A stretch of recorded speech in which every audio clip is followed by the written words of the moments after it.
This will form my last word. If the plain signs of the surviving elder horrors in which I disclose be not enough to keep others from meddling with the inner Antarctic, or at least from prying too deeply beneath the surface of that ultimate waste of forbidden secrets and unhuman eon-cursed desolation,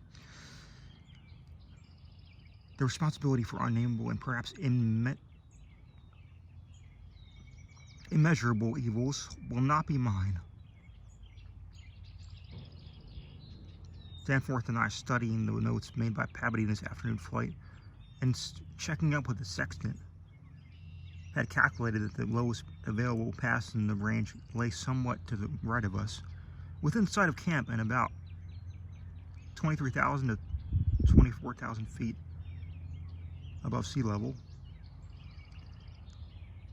For this point, then, we headed in the lightened plane as we embarked on our flight of discovery. The camp itself on the foothills, which sprang from a high continental plateau,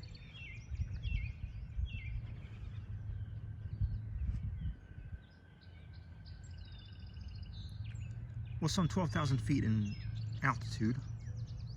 Hence, the actual height increase necessary was not so vast as it might seem. Nevertheless, we were acutely conscious of the rarefied air and intense cold as we rose, for on account of visibility conditions, we had to leave the cabin windows open. We were dressed, of course, in our heaviest furs. As we drew near the forbidden peaks, dark and sinister above the line of crevice-ridden snow and interstitial glaciers, we noticed more and more the curiously regular formations clinging to the slopes, and thought again of the strange Asian paintings of Nicholas Roerich. The ancient and wind-weathered rock strata fully verified all of Lake's bulletins and proved that these hoary pinnacles had been towering up in exactly the same way since a surprisingly early time in Earth's history, perhaps over 50 million years.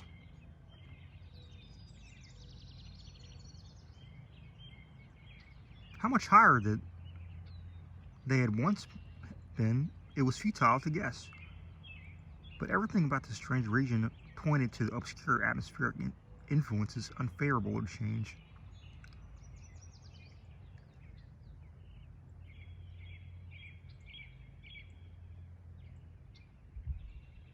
And calculated to retard the usual climatic processes of rock disintegration.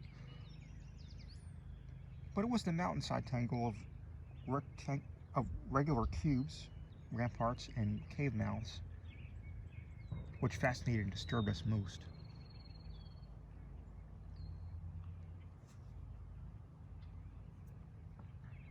I studied them with a field glass and took aerial photographs while Danforth drove and at times relieved him at the controls, though my aviation knowledge was purely an amateur's, in order to let him use the binoculars. We could easily see that much of the material of the things was a lightish arcane quartzite, unlike any of the formation visible over broad areas of the general surface, and that their regularity was extreme and uncanny to an extent which poor Lake had scarcely hinted.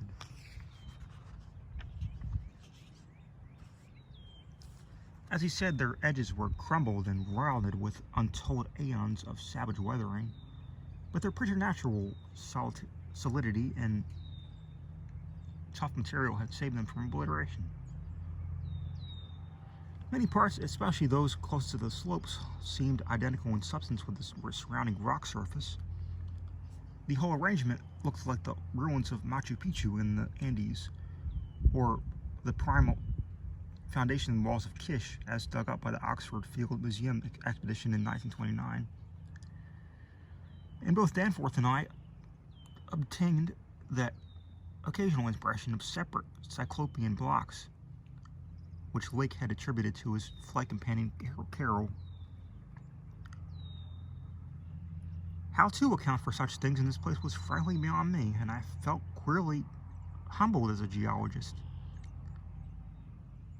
igneous formations have often of strange regularities, like the famous giant causeway in Ireland. But this stupendous range, despite Lake's original suspicion of smoking cones, was above all else non-volcanic and evident structure. The curious cave mouths near which the odd formations seemed most abundant presented an albeit a lesser puzzle because of the regularity of outline. They were, as Lake's bulletin had said, often approximately square or semicircular, as if the natural orifices had been shaped to greater symmetry by some magic hand. Their numerousness and wide distribution were remarkable, and suggested that the whole region was honeycombed with tunnels dissolved out of limestone strata. Such glimpses as we secured did not extend far within the caverns, but we saw that they were apparently clear stalactites and stalagmites. Outside those parts of the mountain slopes adjoining the apertures seemed invariably smooth and regular.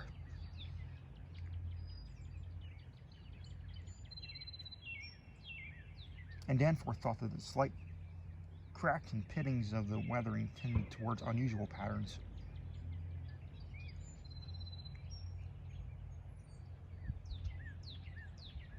Filled as he was with horrors and strangenesses discovered at the camp, he hinted that the pittings vaguely resembled those baffling groups of dots sprinkled over the primeval greenish soapstones,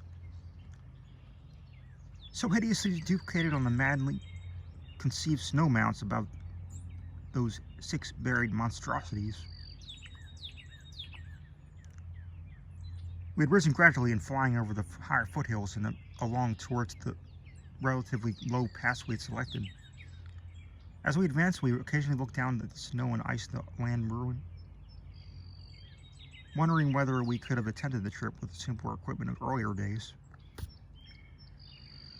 Somewhat to our surprise, we saw the terrain was far more from difficult as such things go, and that despite the crevices and other bad spots, it would not have been likely to deter the sledges of a Scott, a Shackleton, or an Amundsen. Some of the glaciers appeared to lead up to wind-bared passes with unusual continuity, and upon reaching our chosen pass, we found that its case formed no exception.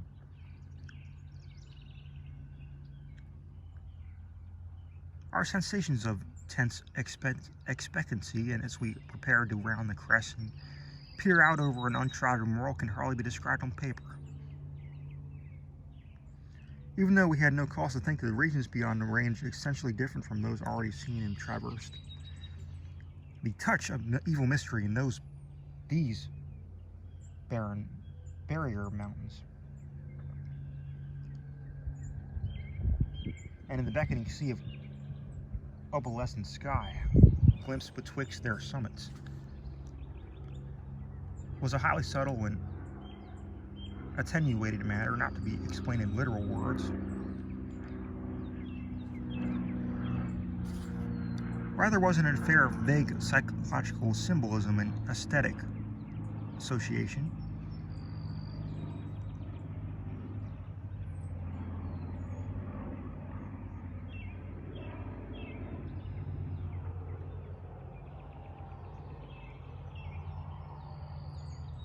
A thing mixed up with exotic poetry and paintings and with archaic myths lurking and shunned in forbidden volumes.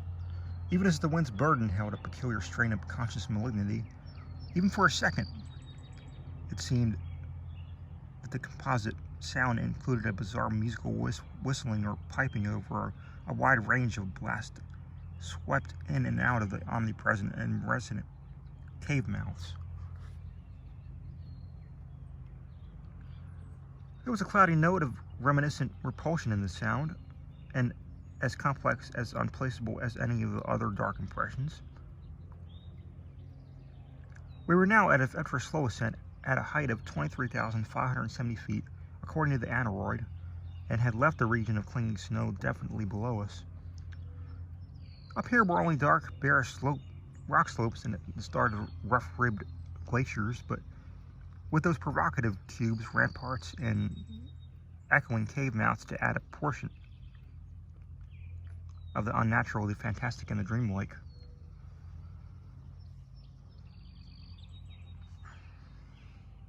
Looking along the line of high peaks, I thought I could see the one mentioned by Poor Lake, with a rampart exactly on top. It seemed to be half lost in a queer Antarctic haze.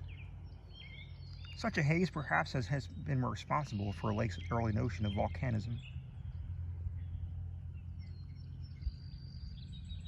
The pass loomed directly below us, smooth and windswept between its jagged and malignly frowning pylons.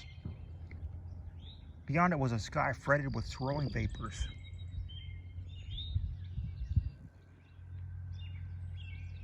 And lighted by a low polar sun. The sky of that mysterious farther realm upon which we felt no human eye had ever gazed. A few more feet of altitude and we would behold that realm. Danforth and I, unable to speak except in shouts amid the howling, piping wind that raced through the pass and added to the noise of the unmuffled engines, exchanged eloquent glances. And then, having gained those last few feet, we did indeed stare across the momentous divide and over the unsampled secrets of an elder and utterly alien earth.